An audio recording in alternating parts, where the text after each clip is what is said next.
Միակ պատճառը դա է, միակ պայմանը դա է, այսինքն միայն Հայաստանի քաղաքացի լինելու, ուրիշ դեպքում դուք պատրաստ չեք միայն Հայաստանի քաղաքացի լինել։ Արեք, մենք սկսենք process-ը։ Դրա համար ամեն օր դրա մասին հարց տալը, արդեն ես գնահատում եմ լուրջ չի։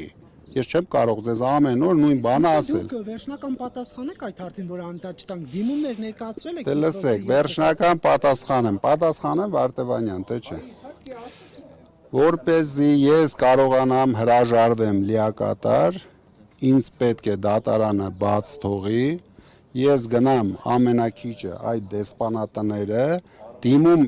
եթե ես Վարդևանյանին դիմում գրել եմ։ Հիմա Վարդևանյանը դրանով ինչ կարող է անել, ես չգիտեմ, բայց ես պետք է գնամ դեսպանատները դիմում գրեմ։ Չեք կարող ոստիկանների ուղեկցությամբ։ Դատարան նման միջնորդություններ Թողեք պատասխանել։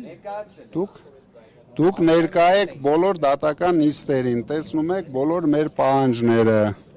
տեսնում եք իշխանությունների վախերը, դրա համար հիմա ամեն օր նույն բանը, դա ունի օրինական քայլեր, օրինական քայլերից առաջինը պետք է գնա դեսպանություն դիմում գրես։ Ճիշտ է, որ Քոչարյանի հետ հանդիպել եք, ճիշտ է, որ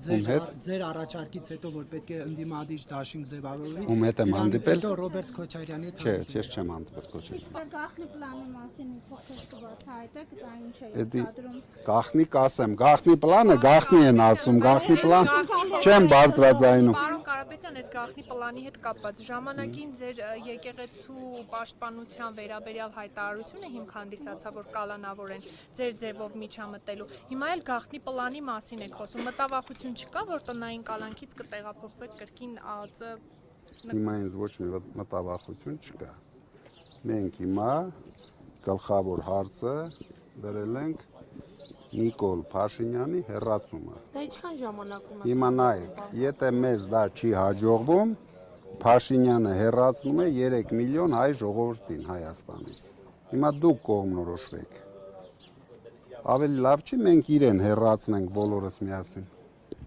Բայց այդ 3 միլիոնից 700-ը իր կողմից։ Ընտրություններով կարծես թե չհաջողվեց։ Հիմա դուք փողոցով Ինձ մա դուք էլ չեք հավատում ձեր ասածին։ Դա ընտրություններով չհաջողվեց, փողոցով եք պատկերացնում։ Հրապարակած տվյալները չեք Դե կայ հրապարակած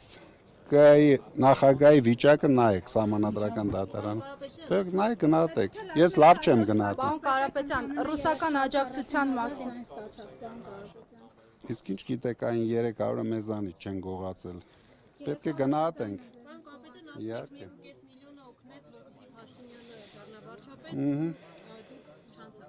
Դուք չընտրվեցիք վարչապետ, ինչ նկատի ունեք։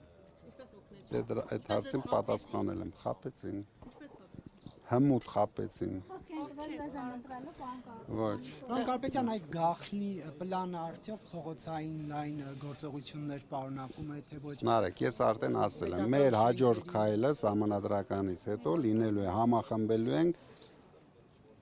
ընդդիմադիր ուժերին։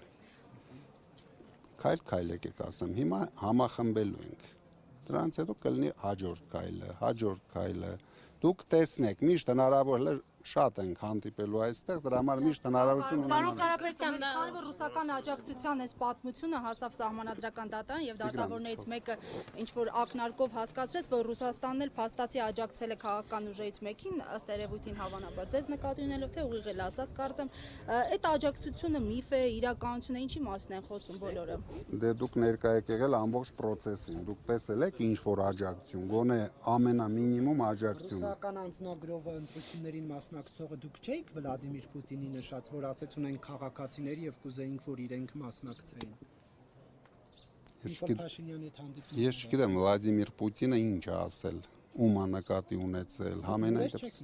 Ես լուրեր նայում եմ, տեսել եմ ինչ է ասել Վլադիմիր Պուտինը, բայց ում է նկատի ունեցել, չգիտեմ։ Դուք գիտեիք ընտրություններին մասնակցող, որ նաեւ Ռուսաստանի անձնագիր ունեն, պարոն Կարապետյան։